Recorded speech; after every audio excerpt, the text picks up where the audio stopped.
আমি যোৱাকালি মাৰ্ঘেৰিটাতো আপোনালোকে দেখিছে যে ট্ৰাইবেল বেল্ট এণ্ড ব্লকত আমি আহোম, মৰাণ, মটক, কোচ ৰাজবংশী সকলোকে আমি সমান অধিকাৰ দিছোঁ।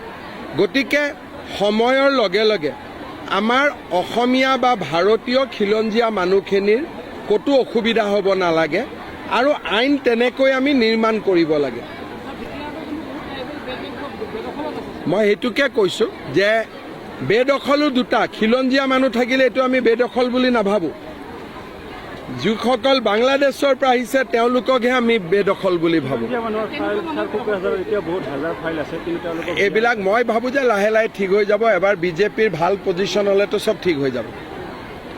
আমি যোৱাকালি মাৰ্ঘেৰিটাতো আপোনালোকে দেখিছে যে ট্ৰাইবেল বেল্ট এণ্ড ব্লকত আমি আহোম, মৰাণ, মটক, কোচ ৰাজবংশী সকলোকে আমি সমান অধিকাৰ দিছোঁ। গতিকে সময়ৰ লগে লগে আমাৰ অসমীয়া বা ভাৰতীয় খিলঞ্জীয়া মানুহখিনিৰ ক'তো অসুবিধা হ'ব নালাগে আৰু আইন তেনেকৈ আমি নিৰ্মাণ কৰিব লাগে। মই সেইটোকে কৈছোঁ যে বেদখলো দুটা, খিলঞ্জীয়া মানুহ থাকিলে এইটো আমি বেদখল বুলি নাভাবোঁ।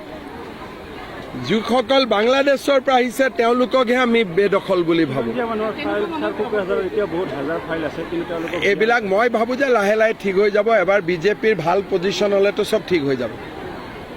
আমি যোৱাকালি মাৰ্ঘেৰিটাতো আপোনালোকে দেখিছে যে ট্ৰাইবেল বেল্ট এণ্ড ব্লকত আমি আহোম, মৰাণ, মটক, কোচ ৰাজবংশী সকলোকে আমি সমান অধিকাৰ দিছোঁ। গতিকে সময়ৰ লগে লগে আমাৰ অসমীয়া বা ভাৰতীয় খিলঞ্জীয়া মানুহখিনিৰ ক'তো অসুবিধা হ'ব নালাগে আৰু আইন তেনেকৈ আমি নিৰ্মাণ কৰিব লাগে। মই সেইটোকে কৈছোঁ যে বেদখলো দুটা, খিলঞ্জীয়া মানুহ থাকিলে এইটো আমি বেদখল বুলি নাভাবোঁ। যিসকল বাংলাদেশৰ পৰা আহিছে তেওঁলোককহে আমি বেদখল বুলি ভাবোঁ। এইবিলাক মই ভাবোঁ যে লাহে লাহে ঠিক হৈ যাব। এবাৰ বিজেপিৰ ভাল পজিশ্যন হ'লেতো চব ঠিক হৈ যাব।